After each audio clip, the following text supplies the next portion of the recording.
What is going on, guys? Judo Sloth here. We have a very exciting Clash of Clans video today. We are interviewing Eric of One Hive. You can see gameplay in the background of him and his One Hive team as they were victorious in the Clash of Clans ESL Mobile Open.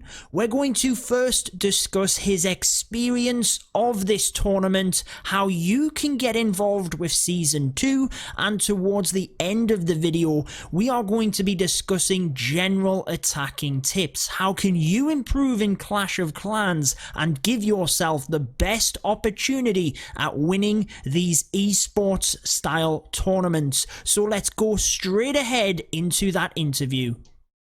Okay, we have Eric on the line. Thank you for joining me, my friend. What's going on, Judo? How you doing? I'm doing well. We're going to talk a little bit about your success today at ESL Mobile Open Season 1, talk a little bit about Season 2 as well and how people can get involved, as well as just giving some attacking tips towards the end as well. So ESL Mobile Open Season 1, you guys won it. That must have been pretty exciting.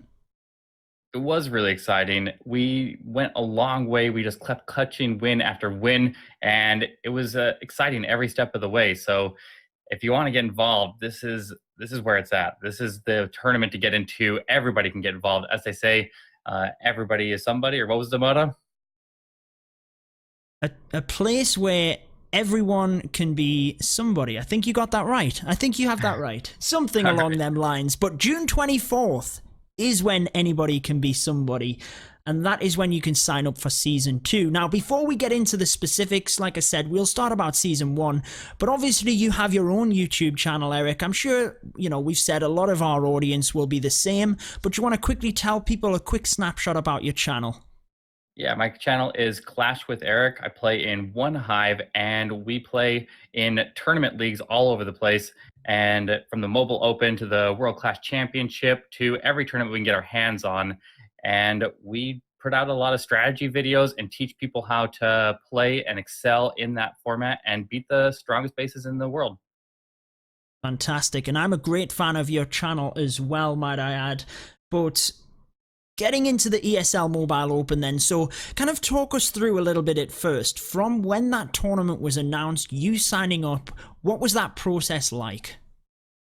So initially, the phase one of the tournament is you sign up and you go into a ladder play system where every time you go to a war, you basically go on the ESL app and you sign up for a war, and then it matches you against one of the other random teams that's matched up. You get like 15 minutes from when that matches you, and then you can start a 1-hour war. And then winning that war will net you some points and make you go up in the ladder. And the higher you get in the ladder, then it will increase your chances to go into the next phase.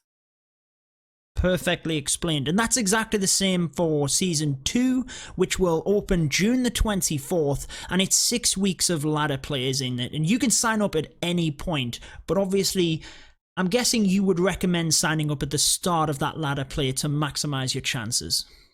Yes, depending on how many teams are signed up, that's going to increase or decrease your chances of going to phase 2. But either 32 teams or the top 50% will go to phase 2. And if there's a lot of teams signed up, then that may actually wait. It's yeah, that's exactly right. 32 teams or 50%, whichever is more. So if 300 teams sign up, then 150 could go to phase 2 or a minimum of 32. So a lot of chance for everybody to get involved there, and there's prizes like all the way down to 64th place. So there's a really high probability that lots of people could get away with some cash prizes just for signing up and playing a handful of rounds. Exactly, and I think that is awesome, just encouraging that competitive play, and that's a lot about what the Mobile Open is about, just encouraging esports, trying to get people involved. And that's where you start off, trying not to be scared about signing up, just enjoying the experience. And for this Season 2 that is upcoming, there are Town Hall 10, Town Hall 11, and Town Hall 12 tournaments. Need I ask, you're signing up for the Town Hall 12, Eric? Try and retain your championship? We are doing the Town Hall 12. That is our main focus in One Hive is Town Hall 12. And you can't sign up for multiple of them. So you're not going to have the Town Hall 10s and 11s that are going to be bombarded by people with their lower accounts playing in those that have the Town Hall 12 competitive environment. So if you want to play at Town Hall 11 or 10, then you're playing on a playing field with other people of the same caliber as yourself. So it's going to be fun. It'll be interesting, and we'll see how it turns out. Exactly, and we were just talking before we started recording here as well, which I think is important to quickly note, that the Town Hall Cup is going alongside this, and at the moment you can't compete in both of them at the same time. Right. You can only have one account attached to your ESL profile at a time. If you have more than one account, then if you get caught, you get disqualified from all tournaments. But if you want to sign up one of your Town Hall level accounts, then you play in all tournaments of that Town Hall until that tournament is over. So this tournament does run for a little while. So if you play through phase 1 and 2, then you'll probably not be able to play in the Town Hall 7 or 8 Cup. But it could potentially open up to let you play in the Town Hall 9 Cup if you want to play in that and switch after this tournament is over. But if you make finals and you go to ESL 1 in New York, then you will be unable to play at the Town Hall 9, but you'll be going to New York. So it's all worth it. Yeah, totally. But I just, honestly, I love the amount of esports tournaments that we have for Clash now. It's absolutely amazing. And I think this year especially, Clash has really just, took off in that field with the World Championships and everything that ESL is doing. It's just a really exciting year for Clash.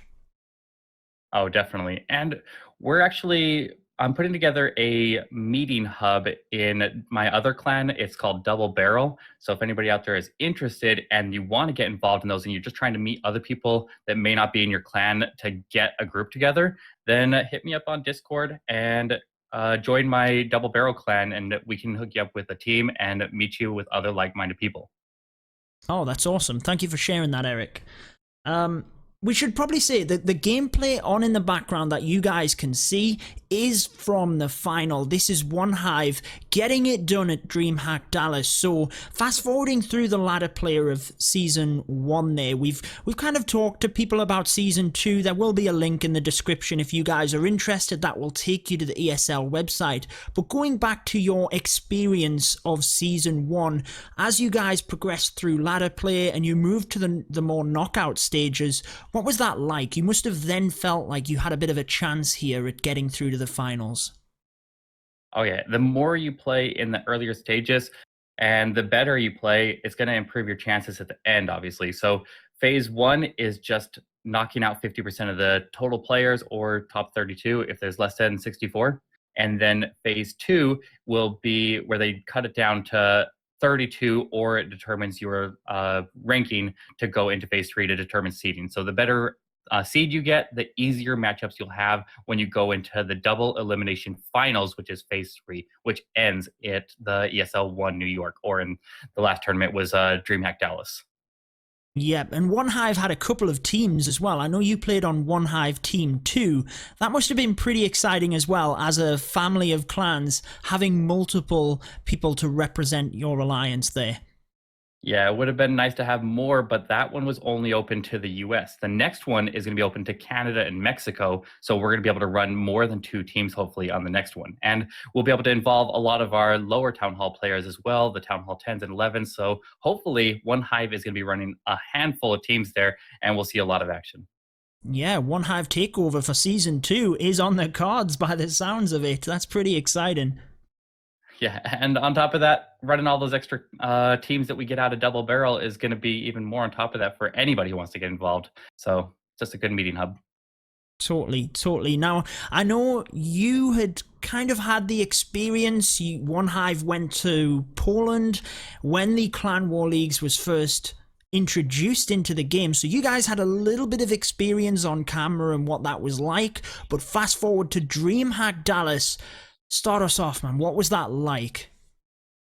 We were a little nervous. I was the only person who had actually been on camera in Poland, and Poland was really casual. We were in master or champion 3, I think, at the time when they just introduced the Clan War Leagues. It was more of a promotional event, and we were expected to Yeah. win. There wasn't a ton of competition, but when you go play on live on stage against actually provenly good clans, it's a whole nother experience there. It's a whole nother level of nerves, and you're playing in front of an audience and in front of the live stream and everything, and you have like judges in your face and uh, like telling you have to attack now. And Yeah. one of the toughest parts about it is you don't get any time to prepare. You walk onto that stage, they start the war. You have like, as soon as you sit down on the stage and they're walking you through the intro with announcers and stuff like that, you're seeing the bases for the first time. And then you're deciding, Wow. well, this base is tough and this one is easier. So we're going to attack this one now. And as soon as they tell you to attack, you attack, whether you're ready or not.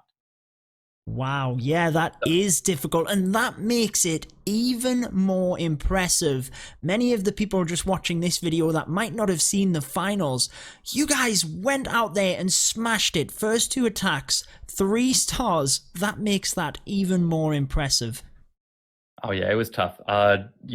They're going for really tough bases there. They're really trolly. You only get 1 attack in this format, so Yeah. it's going to be tough. And I believe the Town Hall 10 and 11 tournament is going to be similar to the Town Hall Cup, where you don't get siege machines and you don't get higher level troops. So you're going to be playing out of level 1 clans, and you're not going to have access to that high stuff. So it's going to be even more tough and competitive at those levels. And so, I mean, that's going to keep the competition high strung there and make it very difficult.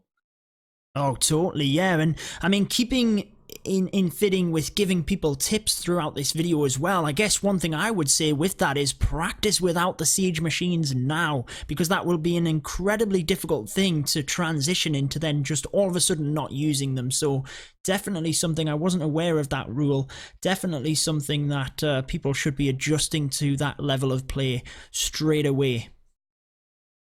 Yeah, it's going to be tough. It's a whole nother world there. Like, if you haven't tried to 3-star in a war without a siege machine in a while, you're in for something else. It's tough. I struggle with it. I pull out the strongest strategies at Town Hall 10 and struggle to get 3 stars against farm bases. So, I mean, it's not easy. Yeah, you kind of get used to them, I guess, don't you? And then taking it away, it's gonna be more difficult. You know, like not being as complacent. I guess that's with the 1 attack as well. You've got to have them plan Bs and things as well. So, just when you guys were there on the stage, you were. I mean, like I said, you guys smashed it. Congratulations again. But what general advice would you give for people competing in this format? People that sign up for Season 2, what is your advice for them? You just need to practice with your team every day, get as many rounds in the tournament as you can, and just come prepared. Use good base building practices to really trip people up. They only get 1 attack per player. So if you can troll them out, like, it's not like you're getting a scout or a cleanup attack like you do in your regular wars. You need to be able to take them out and bring in those safe 2 stars no matter what, same as the Clan War Leagues, and really concentrate on getting at least 2 stars before you worry about the triple, and then try to bring in the triples on top of that. So it's tough. It takes a lot of practice, but it's possible. And if you can do it a couple times per war, or maybe even just once per war, then that could make the difference between a win and a loss. It's going to be a lot of the same competitiveness, maybe even more difficult at the Town Hall 11 and 10 than at 12 to bring in triples. So I'm excited to see what we can do.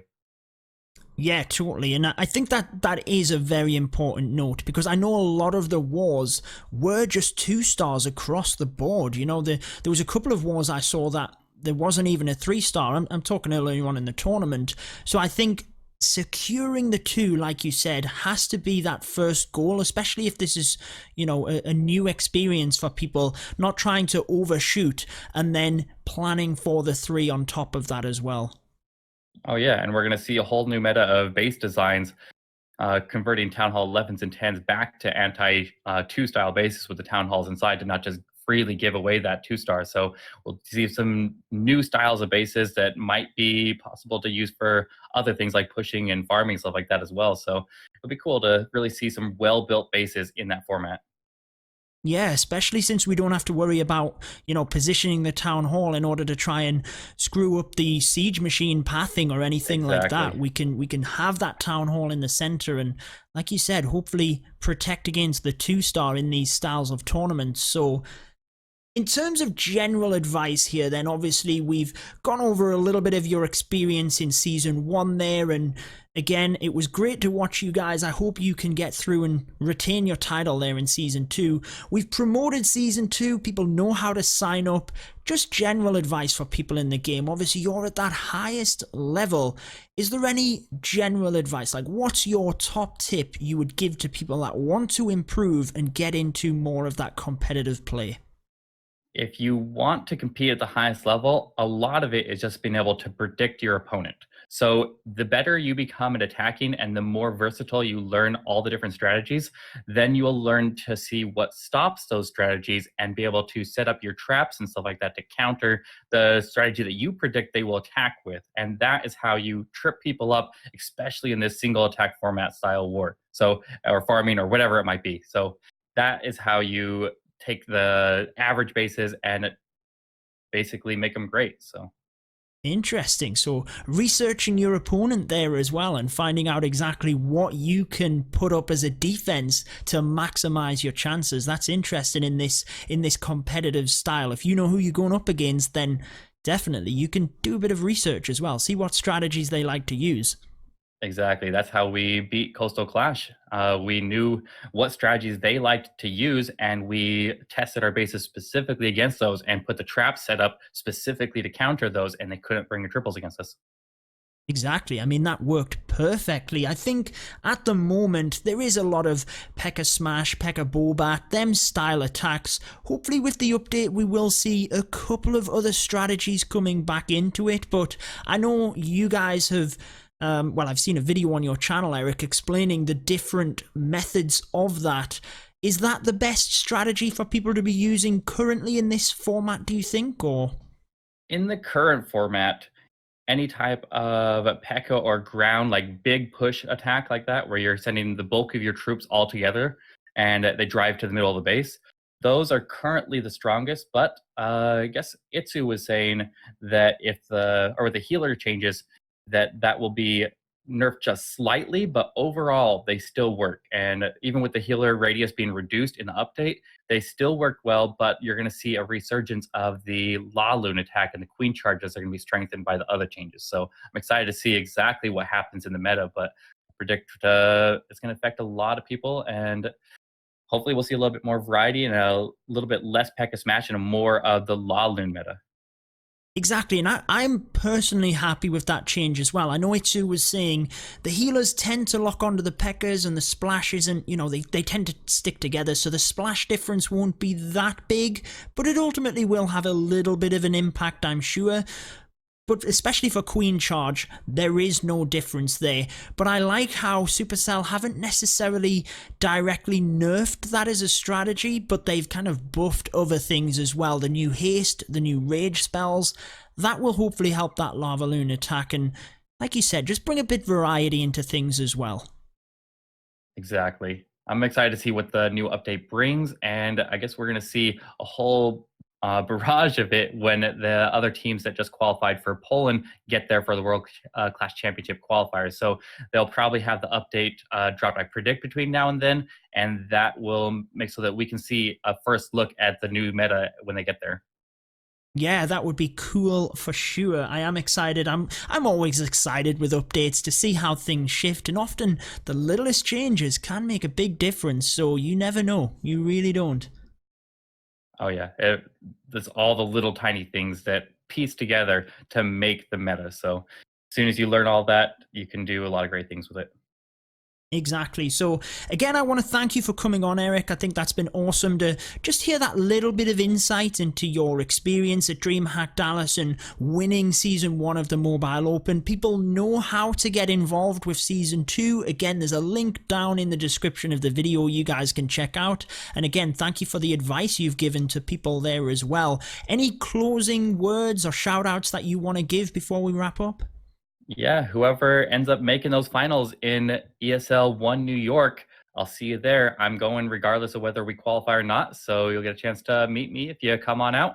And if you just want to come and enjoy the show and you're in the area, then come on down. It is in September. I don't know the exact date, but I'll be there, and I'll see you Yeah. guys there. Awesome stuff. Yeah, we have that 6 week of ladder play first, then the knockout stages before that. So it's going to be exciting. Thanks again for joining us, Eric. We will wrap things up here. Thank you so much. I've really enjoyed chatting things through with you as well. All right. Thanks for having me. Not to worry. Thank you, man. That is going to wrap it up there, guys. If you are interested in seeing another pro tip interview that we did, you can be sure to check this video out here. But that is going to wrap it up for this one. Until next time, peace out.